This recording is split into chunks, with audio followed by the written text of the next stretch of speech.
Dr. Sarah Chen adjusted her formal Alliance uniform as she stood before the grand entrance of the Stellar Assembly. The crystalline spires of New Geneva Station stretched into the artificial atmosphere, catching starlight from 1,000 distant suns. She took a deep breath, remembering her years of preparation for this moment. The assembly chamber doors whispered open, revealing a vast amphitheater filled with representatives from across the galaxy. Bioluminescent Meridae floated in their atmosphere bubbles, while the crystalline axthals sparkled from their elevated platforms. Sarah's steps echoed as she walked to the Earth delegation's podium, her presentation data chip secure in her pocket. Presenting Earth's Marine Science Division, announced the chamber's eye, its voice resonating through the hall. The gathered delegates turned their attention to her, some with obvious curiosity, others with barely concealed dismissal. High Counselor Vectra, a tall, elegant being with iridescent scales, spoke first. Dr. Chen, we understand your world is predominantly covered in dihydrogen monoxide. Several delegates shuddered at the mention. Sarah nodded, activating her holographic display. Yes, we call them oceans. They cover approximately 71% of Earth's surface. The chamber filled with murmurs as images of Earth's vast oceans appeared. And your species willingly remains on such a world? Asked a Merida representative, their bioluminescent patterns flickering with confusion. We do more than remain, Sarah replied, switching the display to show human activities, surfing, deep-sea exploration, and marine research. We thrive there. Laughter rippled through the chamber. A Pexillari delegate raised their sensory appendages in amusement. Surely you jest. No advanced civilization would choose to coexist with such dangerous conditions. Sarah maintained her professional composure, though a slight smile played at her lips. Perhaps I should show you some of our ocean's inhabitants. She keyed in a new sequence, and the hologram shifted to show various marine life. The chamber fell silent as images of whales, octopi, and finally, sharks filled the space above them. A Merida representative actually retreated several meters from the display. These creatures, Sarah continued, have survived on our world for hundreds of millions of years. They've outlasted countless extinction events and continue to adapt alongside us. High Counselor Vectra leaned forward, their scales shifting from iridescent to a deep blue of concern. And your species shares these waters with such predators? Willingly. We do more than share the waters, Sarah replied, bringing up footage of marine biologists tagging sharks, studying their behavior patterns, and conducting research. We study them, learn from them, and use that knowledge to advance our understanding of life itself. The silence in the chamber grew heavier. A Texrilli delegate, known for their logical approach, spoke up. This seems highly inefficient. Why not simply eliminate these dangerous creatures and claim the waters for yourselves? Sarah's expression remained calm, but her voice carried a hint of passion. Because destruction isn't always the answer to challenges. Sometimes, understanding is far more valuable than conquest. Before she could continue, alarms blared throughout the station. High Counselor Vectra received an urgent communication, their scales shifting to alarm red. We have a situation, they announced. The colonization attempt on PSO-1 has failed. Another settlement has been lost to the deep. Sarah watched as the chamber erupted in concerned discussions. She noticed how the aquatic species section remained conspicuously empty, a testament to the galaxy's fear of ocean worlds. She cleared her throat, drawing attention back to her podium.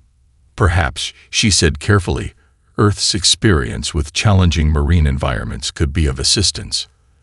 The chamber fell silent once more, but this time, there was no laughter. High Counselor Vectra studied her with new interest, their scales shifting to a thoughtful green. Dr. Chen, they said finally, perhaps we have been too quick to dismiss Earth's unique situation.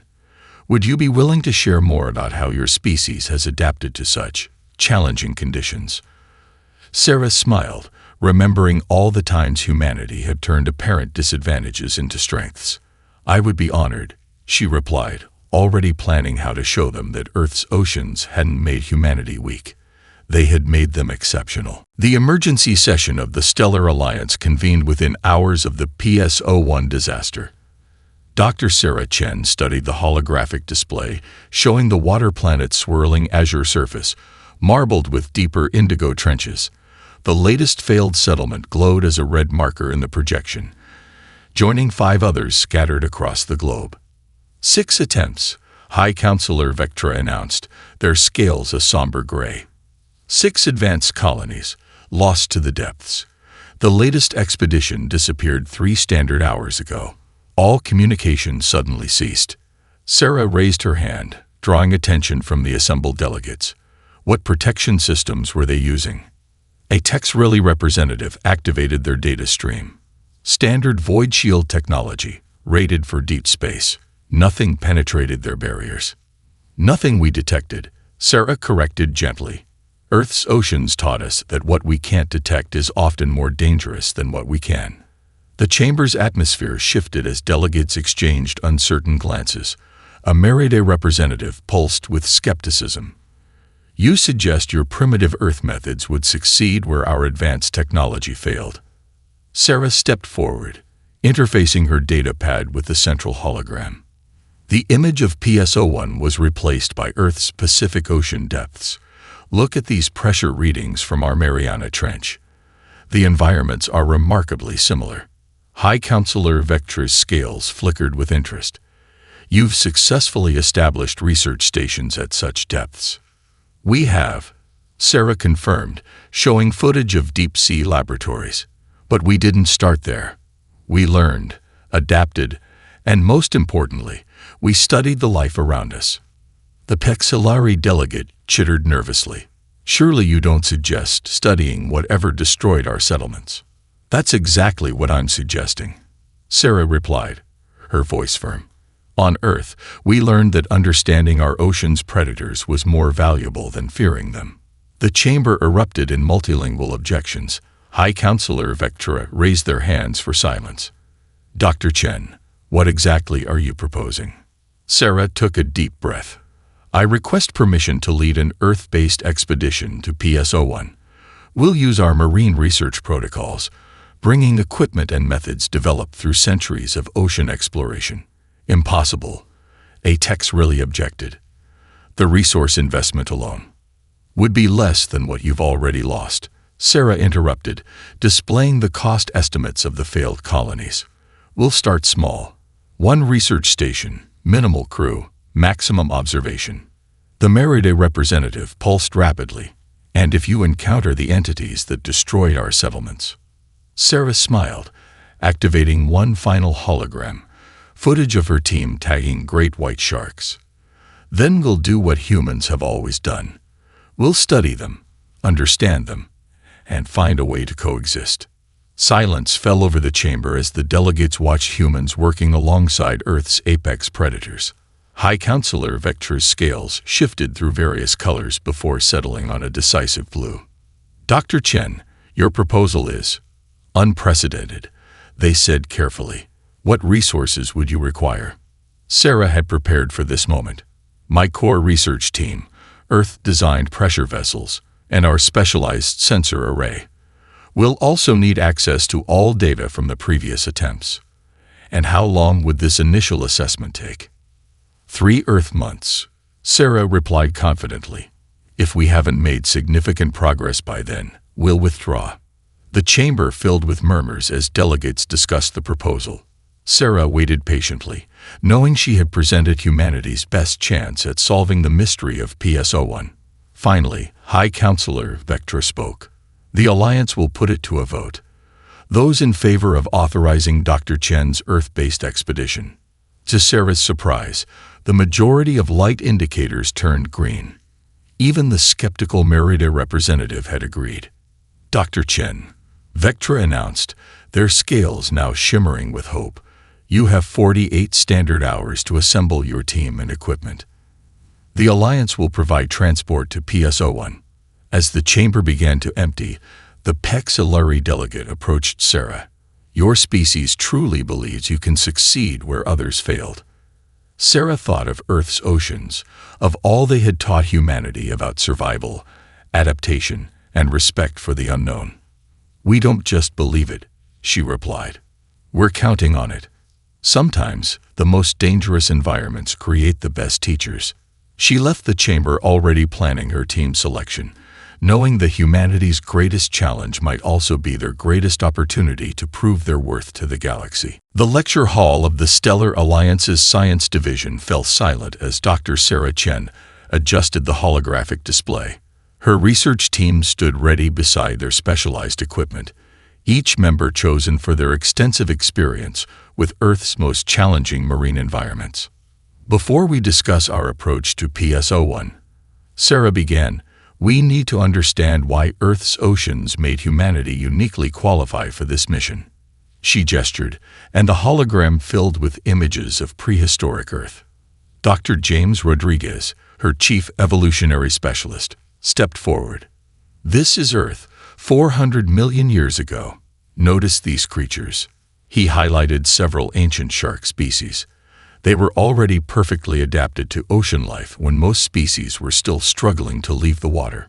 A myriad of representatives' bioluminescence flickered rapidly. These creatures survived from such an ancient period.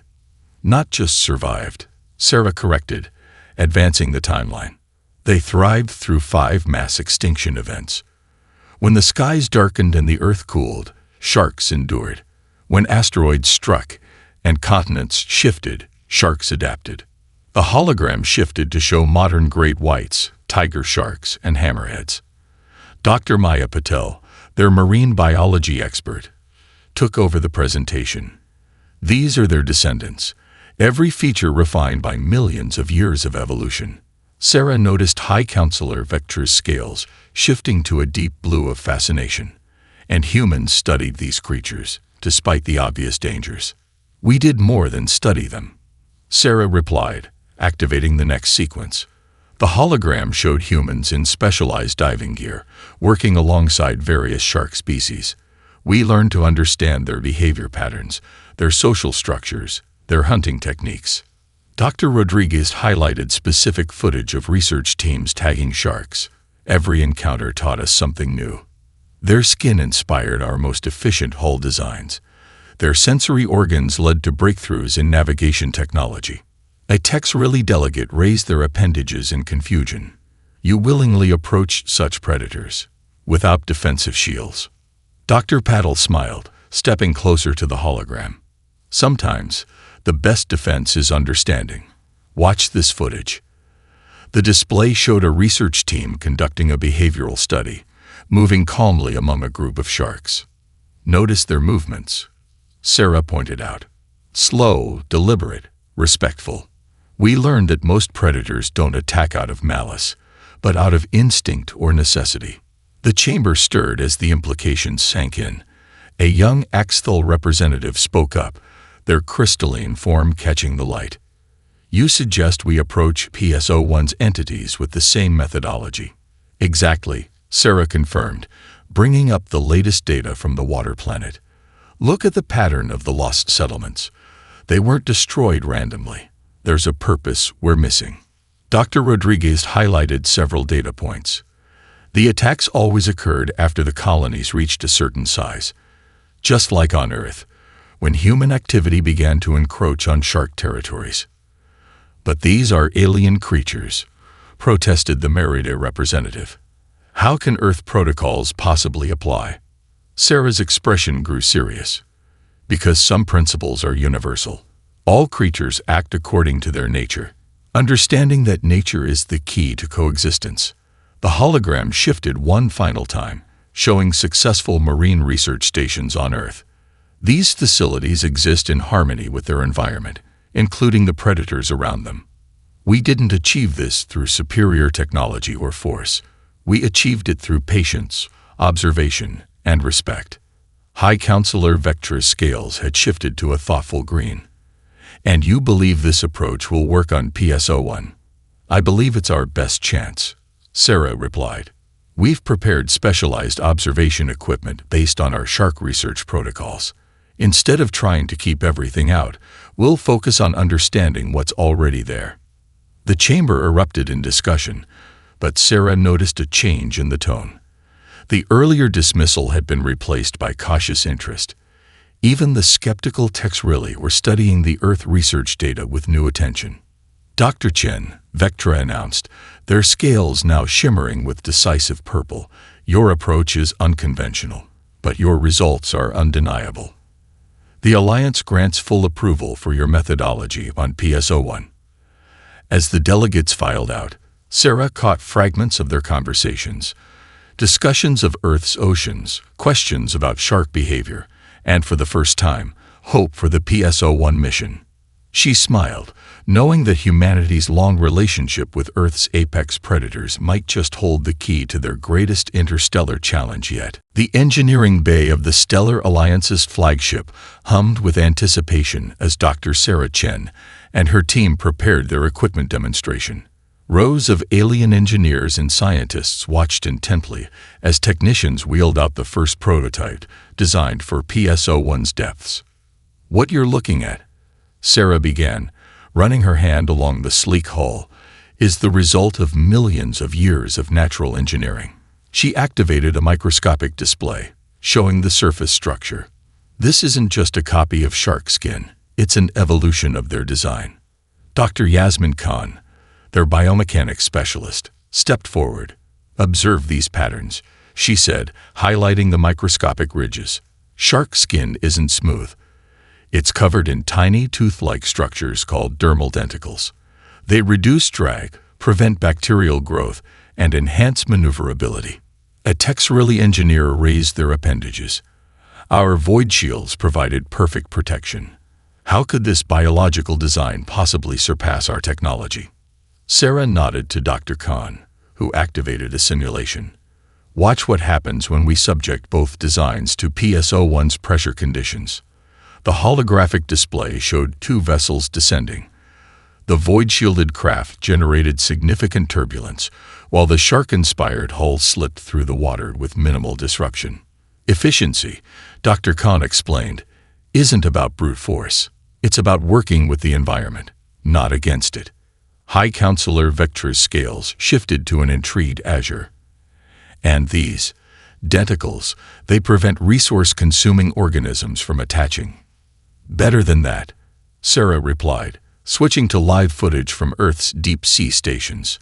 They create microenvironments that we can control. Instead of trying to keep everything out, we select what can stay. Dr. Rodriguez joined them, carrying their newest sensor array. But the hull is just the beginning. This is where sharks truly taught us to innovate.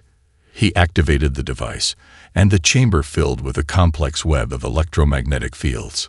Sharks can detect the faintest electrical signals, he explained, adjusting the sensitivity. We adapted this ability into a detection system that doesn't just find large objects. It reads the electrical signatures of living creatures. The alien scientists leaned forward as the sensor displayed the unique signatures of everyone in the room. A young Merida scientist pulsed with excitement. You can identify species through their electrical patterns. Exactly, Sarah confirmed. On PSO1, this could help us understand the local life forms before we ever see them. Knowledge before contact, just like our early shark researchers. Dr. Khan brought out their final innovation. A navigation system unlike anything the Alliance had seen. Sharks also possess an extraordinary sense of direction, using Earth's magnetic field. We've enhanced this concept. She activated the device, and a three-dimensional map of PSO1's magnetic currents appeared.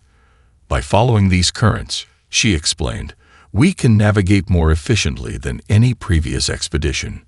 More importantly, we can identify natural pathways that local creatures might use. The chamber erupted in technical discussions as alien engineers began to recognize the elegance of Earth's biological solutions. High Counselor Vectra approached the whole prototype, their scales now a thoughtful green. Dr. Chen, they said quietly, when you first mentioned learning from Earth's predators, many thought it primitive. But this, they gestured at the assembled technology. This is beyond our current understanding.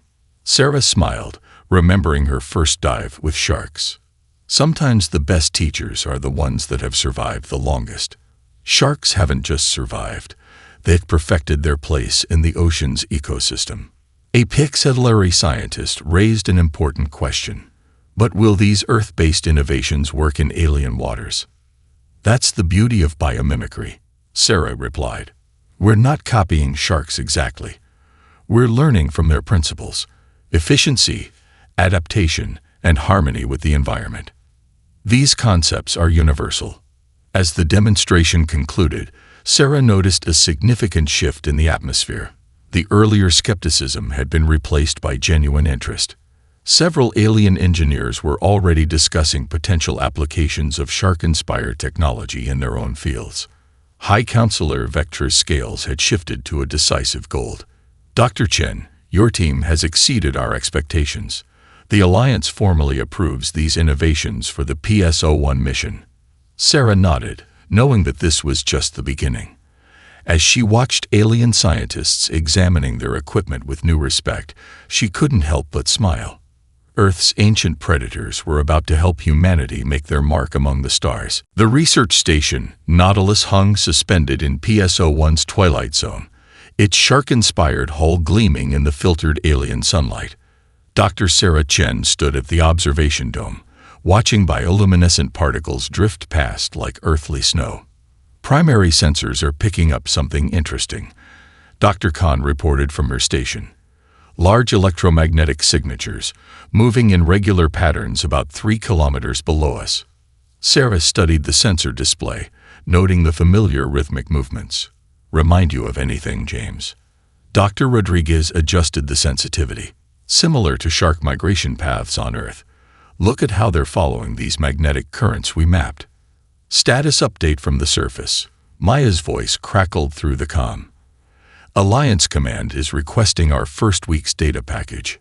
Sarah smiled, remembering the skepticism they'd faced just days ago.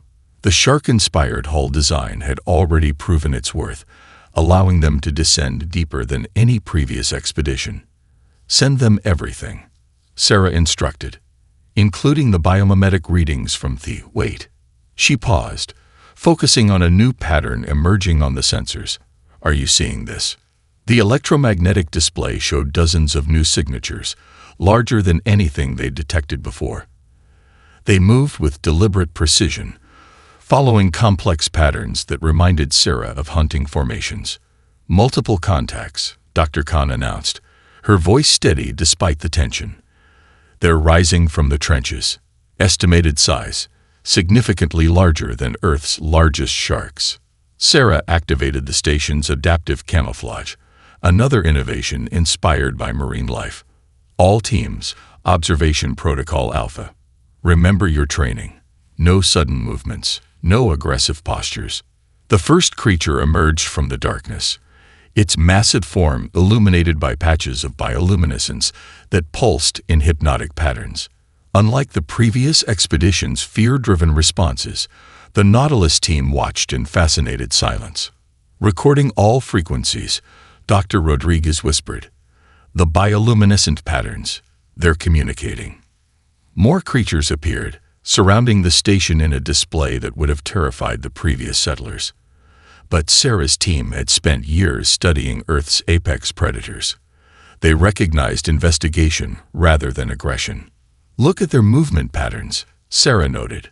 They're curious, but cautious, just like great whites investigating new objects in their territory. Dr. Khan's sensors captured every detail. The electromagnetic fields they're generating. They're far more complex than anything we've seen on Earth.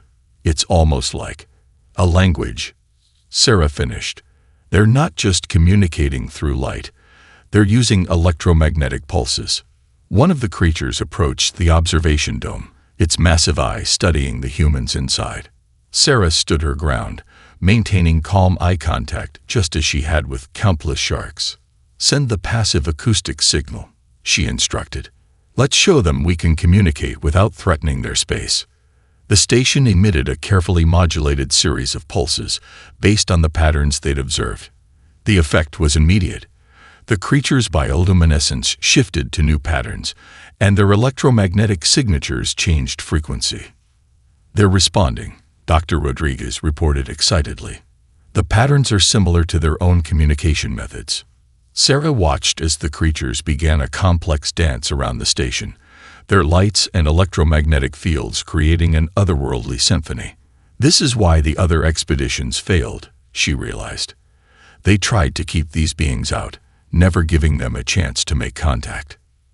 The lead creature made one final pass by the observation dome, its bioluminescent patterns matching the station's signals perfectly before it led its pod back into the depths.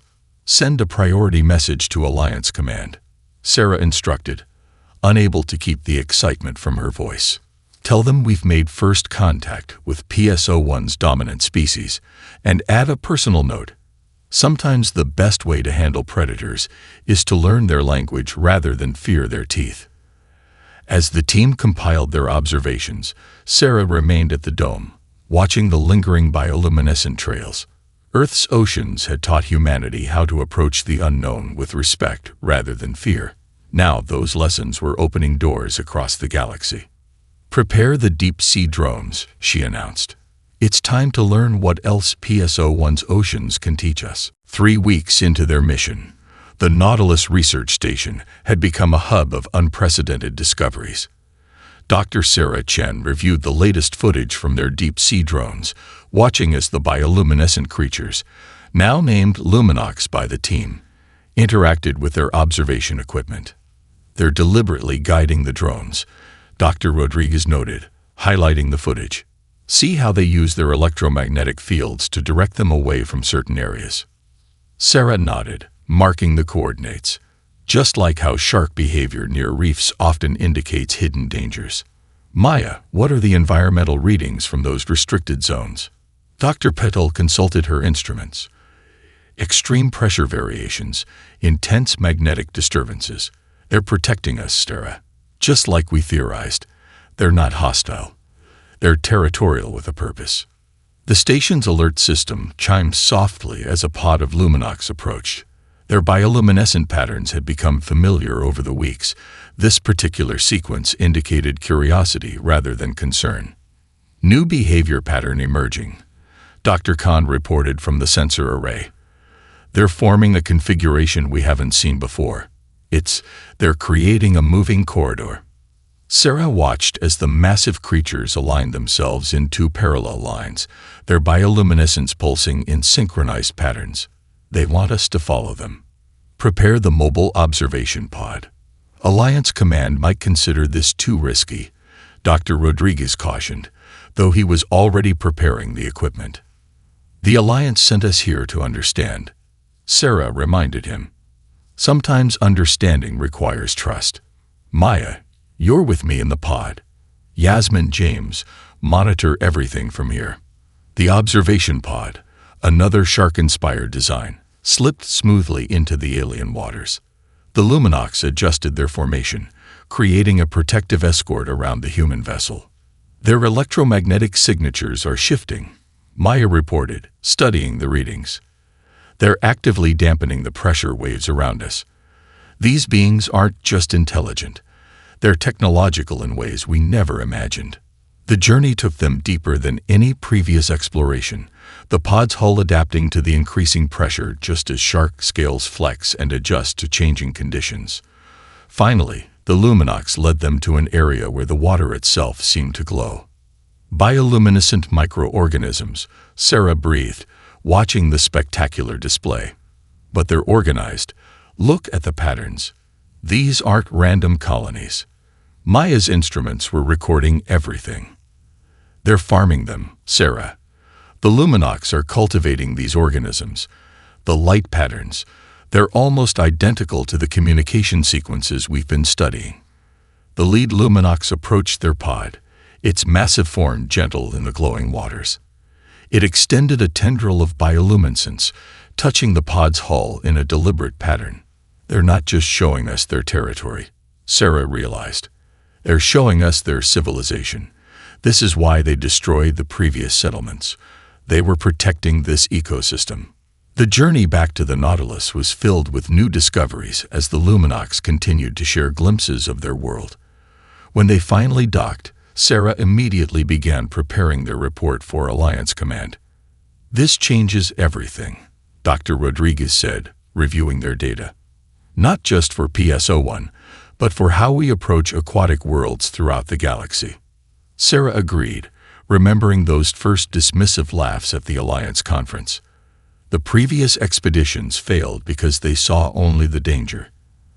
They never stopped to consider that perhaps these beings had already solved problems we hadn't even recognized. Dr. Khan's sensors continued to record as the Luminox dispersed, their patterns suggesting satisfaction rather than concern. Just like Earth's sharks helped maintain ocean equilibrium for millions of years, these beings are custodians of their world. "Prepare a comprehensive data package for the Alliance," Sarah instructed. "Include all our behavioral observations, especially the parallels with Earth's marine life.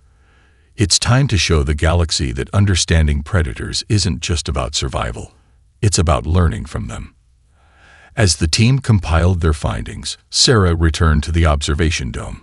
In the distance, she could see the bioluminescent glow of the Luminox's agricultural zones, a testament to the remarkable civilization they'd discovered.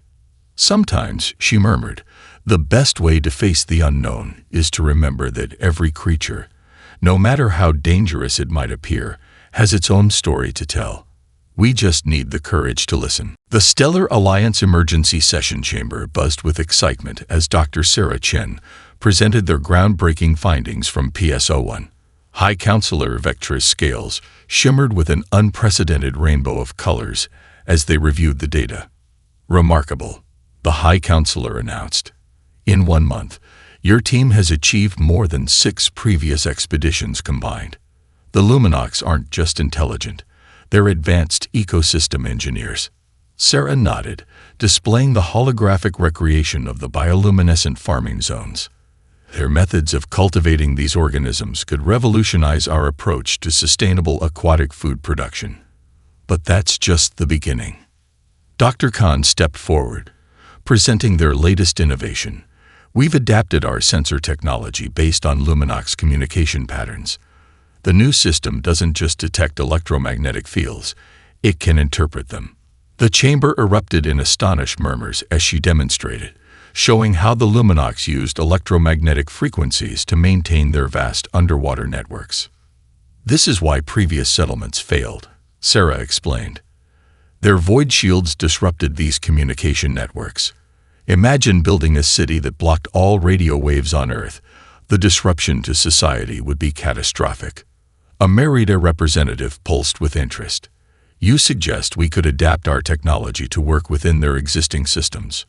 "We already have," Dr. Rodriguez replied, revealing their new design. "By incorporating principles from both shark sensory organs and Luminox electromagnetic patterns, we've created hull materials that can participate in their networks rather than disrupt them." Dr. Patil activated another display, showing successful test results. The Luminox didn't just tolerate these modifications, they actively assisted us in refining them. They recognized our attempt to adapt to their environment rather than dominate it. High Counselor Vectra's scales settled into a deep blue of decision. "Dr. Chen, your team's success forces us to reevaluate our entire approach to aquatic worlds. How soon can these adaptations be implemented?"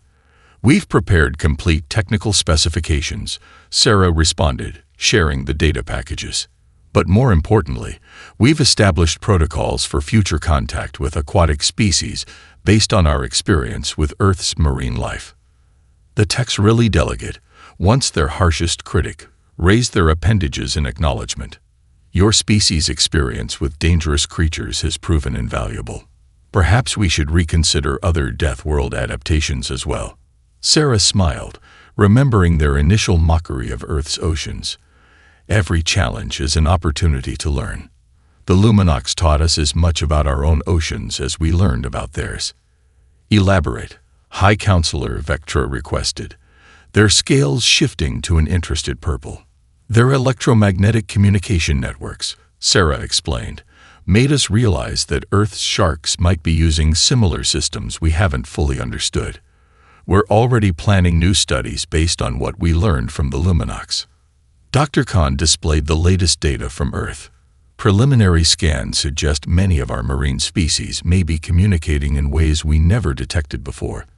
The Luminox helped us see our own world with new eyes. The chamber resonated with discussions as representatives realized the implications.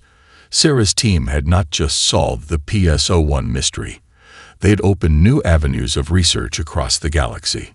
The Alliance formally approves full colonization rights for PS01, High Counselor Vectra announced, under the condition that all settlements follow Earth's adaptive protocols. Dr. Chen, your team will oversee the implementation. As the session concluded, representatives from various aquatic worlds approached Sarah's team, eager to apply their discoveries to their own challenging environments. Dr. Chen, a young Exthal scientist, asked, "Would your team consider consulting on other water-world projects? We have similar challenges in the Carina sector." Sarah exchanged glances with her team, seeing their enthusiasm reflected in their eyes. "We'd be honored. Every world has its own stories to tell, its own lessons to teach.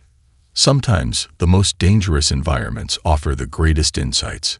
Back at their temporary quarters, Sarah reviewed incoming requests from across the galaxy. Worlds that had once seemed too hostile for settlement were being reevaluated using Earth's protocols. Who would have thought? Dr. Rodriguez mused that Earth's sharks would end up being our best ambassadors to the stars. Sarah smiled, remembering their journey from ridiculed Earth delegates to respected pioneers of interstellar adaptation. Sometimes the best teachers are the ones we feared the most. We just have to be brave enough to learn from them. 1 year after the PS01 breakthrough, Dr. Sarah Chen stood at the observation dome of the newly established Interstellar Marine Research Institute. Below her, human and alien scientists worked alongside Luminox observers, studying the intricate dance of bioluminescent life forms in the alien ocean. Latest data from Earth's shark communication study, Dr. Rodriguez reported, joining her at the dome. The patterns we learned from the Luminox helped us identify similar behaviors in great whites. They've been using electromagnetic fields for social coordination all along. Sarah smiled, watching a group of junior researchers, human and alien alike, practicing navigation through Luminox-guided corridors. Sometimes we need to leave home to understand what we had all along. Dr. Khan's voice came through the communication system. "Sarah, you should see this. The Luminox are demonstrating their agricultural techniques to the Merida delegation." The main display activated, showing massive Luminox creatures delicately tending their bioluminescent farms, while Merida observers pulsed with excitement. What had once inspired terror now generated wonder. 6 new colonies established, Dr. Patil announced, checking the latest reports. All using modified shark skin hull technology and electromagnetic communication networks. No conflicts with local species reported. High Counselor Vectra materialized on the communication screen, their scales a proud gold. Dr. Chen, the Alliance Council has reviewed the first-year results. Your Earth-based protocols have revolutionized our understanding of aquatic worlds. We had good teachers, Sarah replied, thinking of both Earth's sharks and the Luminox. Sometimes the best innovations come from learning to see strength in what others consider dangerous.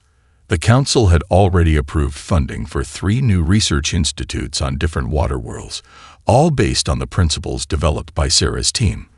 The galaxy was beginning to see ocean worlds not as obstacles to overcome, but as sources of invaluable knowledge. Incoming priority message from Earth, Dr. Rodriguez announced. The Marine Biology Council has confirmed it. Sharks use their electromagnetic sense for social bonding, not just hunting. Everything the Luminox showed us about their communication helped us understand our own oceans better. Sarah watched as a young Texrilli researcher excitedly explained shark behavior patterns to a group of Luminox, their appendages moving in perfect rhythm with the creature's bioluminescent responses. The barriers between species were dissolving, replaced by mutual curiosity and respect. They're calling it the Chen Protocol, Dr. Khan mentioned, showing the latest scientific journals. using Earth's predator adaptation strategies to approach unknown aquatic species. 3 more water worlds have requested our assistance in establishing first contact. The observation dome, filled with a spectacular light show as a pod of luminox, demonstrated their cultural ceremonies to the assembled scientists. Their electromagnetic pulses synchronized with the station's sensors, creating a symphony of light and energy that bridged the gap between worlds. "Remember when they laughed at us for living on a death world?" Dr. Patil asked, joining them at the dome. "Now they're calling Earth's oceans the greatest classroom in the galaxy." Sarah nodded, remembering those first dismissive reactions at the Alliance conference. "We learned from our oceans for thousands of years. Now those lessons are helping us reach the stars." A new alert caught their attention. Another water world had been discovered in the Andromeda sector. The Alliance was already preparing an Earth-led expedition, eager to apply the lessons learned from PSO-1. "Dr. Chen," High Counselor Vectra's voice returned. "The Alliance has a request. We'd like to establish a permanent academy here on PSO-1. A place where species from across the galaxy can learn Earth's approach to understanding dangerous environments." Sarah watched the harmony of activity below. Humans working alongside aliens, learning from creatures they once feared. All made possible because Earth's oceans had taught humanity to see beyond their fears. "Tell the Alliance we'd be honored," she replied. "But let's call it the Shark Luminox Academy. After all, they were the ones who taught us that the most dangerous worlds often hold the greatest wisdom." As the sun set on PSO-1's endless ocean, casting the Research Institute in shades of alien twilight, Sarah Chen smiled. Humanity had finally found their place among the stars, not despite their dangerous homeworld, but because of it. The lessons learned from Earth's sharks had become a bridge between worlds, turning ancient predators into guardians of galactic understanding.